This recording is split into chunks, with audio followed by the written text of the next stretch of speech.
right, well, check your calendars, everybody. Election day now 2 weeks away. Big Republican gains are expected, but just how big? Our next guest's job is to really make sure that the answer is not big enough, at least not enough for the Republicans to reclaim the House of Representatives. He is Maryland Congressman Chris Van Hollen. He's chairman of the Democratic Congressional Campaign Committee. He joins Matt and me right now from Washington. Congressman, great to have you here on Street Smart. I guess the big question is, can you hold a majority, or will there be a Speaker Boehner come January? What do you think? No, we will hold the majority. We are now 2 weeks out. And what's begun to happen is that as we've gotten closer and closer to Election Day, the voters have begun to focus on not just the Democratic incumbent, but what the Republican candidates stand for. And the more they take a look at their records and the positions on issues, the more they're discovering that a lot of these candidates that emerged from the Republican primaries are way, way off on the right, sometimes driven by the Tea Party movement, and they're more interested in sort of political ideology than problem solving. And people are looking for people who... Congressman, go ahead. Polls would say differently. I mean, you know that the polls showing the president's approval ratings, they've really dropped a lot. I mean, so it doesn't look like much of America really is behind Democratic policies so far.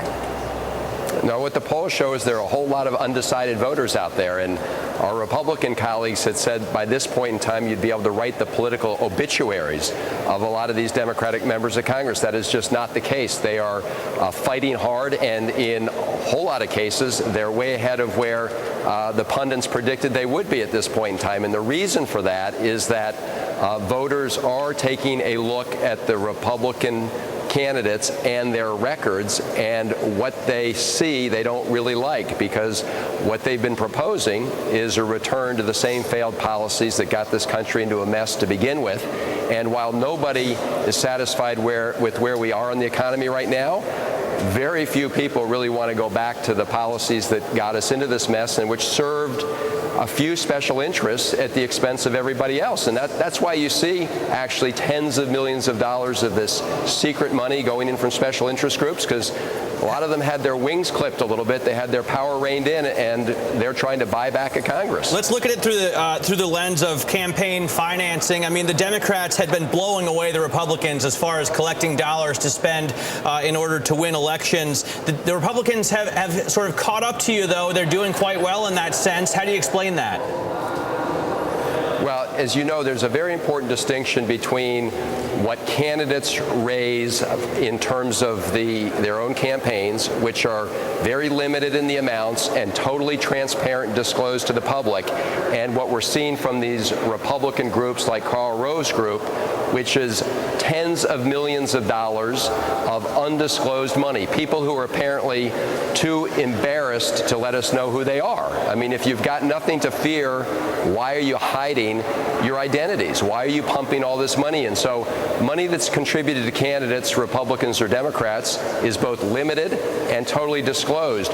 This other money is third-party money. It's being parachuted into districts around the country by people who have their own special interests at heart. You can be assured that they're not thinking about the interests of the people in the community or the American people as a whole. I mean, all due respect, Congressman, you have a policy, well, the American public sees it as you pass out borrowed money to states for teachers, you boost the Department of Education's spending to $106 billion a year, and in return, you get from teachers union massive campaign contributions. This is one of the problems, one of the reasons that you see parties like the Tea Party sprouting up. How do you avoid that kind of image? Well, with all due respect, you're just wrong on the facts. The money that we provided to school districts and states around the country to make sure that there were teachers in the classroom this fall, so that when kids came to class, there were actually teachers there, or they didn't have these huge huge class sizes, that was 100% paid for. You said we put it on the credit card. It was totally paid for. You know how it was paid for? It was paid for in large part by shutting down some of these perverse tax loopholes that actually reward multinational corporations that ship American jobs overseas. Not American goods. We want to ship American goods overseas, but ship American jobs overseas. So we actually thought that was a pretty good deal. More more money for school districts, for teachers in the classrooms, paid for by shutting down these loopholes that reward multinational corporations that ship jobs overseas. And that's exactly the kind of issue that is at stake in these elections. And one of the reasons you find all these outside secret groups pumping lots of money in is their special tax breaks were taken away. And the American people need to know who they are.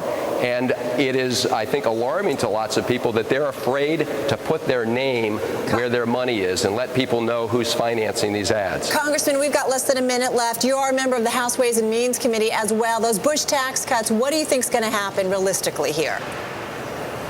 Well, I think this country can no longer afford to run these huge deficits, and we shouldn't blow another $700 billion hole in our deficits so that we can provide tax breaks to folks at the very top, the top 2%.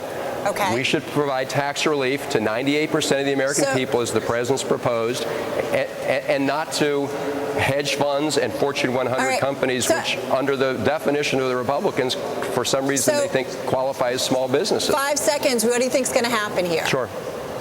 Well, look, I think as we get near Election Day, people are going to focus on the choices here.